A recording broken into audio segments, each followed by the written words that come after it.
Everyone, today we're going to dive into something pretty amazing, a tool we use in our language every single day, probably without even thinking about it. We're talking about the metaphor. All right, so to kick things off, I've got a little puzzle for you. It's a simple one, but it really gets to the core of what makes a metaphor so powerful. And believe it or not, it all boils down to the difference between two tiny little words, like and is. So really think about this for a second. What's the real difference between saying he fought like a lion and he was a lion? I mean, one feels like a pretty standard comparison, right? But the other, that's a total transformation. So what is the magic happening with that one little word, was? Okay, so to figure that out, we've got to look at the core definition. This is where it all clicks into place, that implied comparison that really gives a metaphor its punch. And our source material actually lays this out perfectly, with some fantastic examples we're about to get into. But first, let's nail down that core concept. And here it is, the key.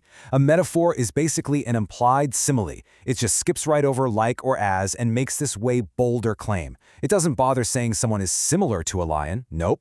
It says he was a lion. One thing literally becomes the other. And that direct fusion, man, that's where all the power comes from.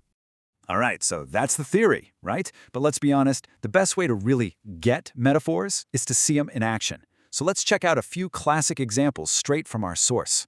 And here we go, our first one, and it takes us right back to that question we started with. Richard was a lion in the fight. You can't get much more direct or absolute than that. So what's so cool is how this works in our brains. When we hear Richard was a lion, we're obviously not imagining him growing a mane and a tail. What we're doing instantly is transferring all the qualities we think of when we hear lion, that courage, that ferocity, that strength, and we're plastering them right onto Richard. It's just an unbelievably efficient way to paint a really vivid picture. Okay, here's another great one. The camel is the ship of the desert. I love this one. Because again, we all know a camel is not literally a boat made of wood. So, what's the connection? Well, this shows us something brilliant. Metaphors don't always work based on how things look. Sometimes it's all about their function. Think about it. A ship carries stuff and people across a huge barren ocean. And what does a camel do? The exact same thing, just across a huge barren desert. The metaphor links them because they share the same purpose. They're both vessels for a tough journey. Let's try one more, but this one's a little different because it's about an abstract idea. Variety is the spice of life. You can't hold variety in your hand, right? So how on earth can it be a spice? And this is the beauty of metaphors. It takes this invisible concept, variety, and gives it a quality we can almost taste.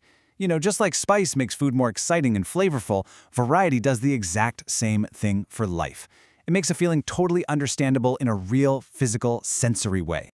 Okay, so we've seen how powerful metaphors can be. But there's a classic trap that's super easy to fall into. And if you want to use these well, you've got to know about it. Let's talk about the dreaded mixed metaphor. So what is a mixed metaphor? It's basically when you start with one great comparison, and then you smash it together with another one that just doesn't fit at all. The result is almost always confusing, and yeah, a lot of the time, it's accidentally hilarious. And our source material gives us an absolute gem of an example. Just listen to this mess. I smell a rat. I see it floating in the air, but I will nip it in the bud. Wow. It just completely falls apart, right? Doesn't it? Let's actually break down why this is such a train wreck. So, first, you smell a rat. Okay, a metaphor for being suspicious. I'm with you. Then, suddenly that rat is floating in the air, a totally different metaphor for some vague idea. And then you're going to nip it in the bud. That's a gardening metaphor. So wait, are we dealing with a suspicious rodent, a floating ghost, or a plant? The images just completely clash, and the whole point just gets lost in the confusion. So, look, the takeaway here is super simple. When you pick a metaphor, you gotta commit. A really powerful metaphor depends on one, clear, consistent comparison. You just can't try to jam a ship, a lion, and a flower into the same thought. It doesn't work. And that really brings us to the big idea. Metaphors are so much more than just a fancy literary device. They give our language its color, its depth, its power. They're baked into the very way we think and talk. Seriously, think about it. When you wage a war of words in an argument, or build a business from the ground up, or fall in love, those are all metaphors. So it makes you wonder, right? What powerful metaphors are you using every day without even realizing it?